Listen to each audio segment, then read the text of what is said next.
சில்லுன்னு இருக்க இந்த கிளைமேட்டுக்கு சூடா ஏதாச்சும் சாப்பிடணும்னா இந்த பாலக் பீ சூப்பை ட்ரை பண்ணுங்க.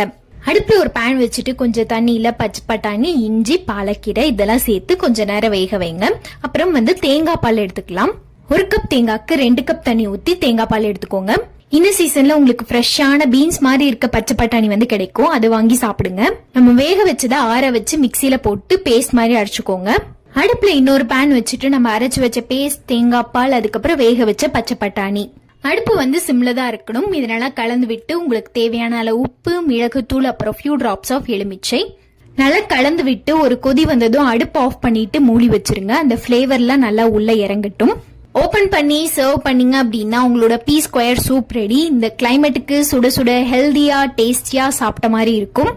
நீங்களும் இதை ட்ரை பண்ணிட்டு எப்படி இருந்ததுன்னு கமெண்ட்ல சொல்லுங்க. அதுவரை நல்லதை சிந்திக்கலாம், அன்பை சுவைக்கலாம். சப்ஸ்கிரைப் பண்ணிருங்க. டாடா.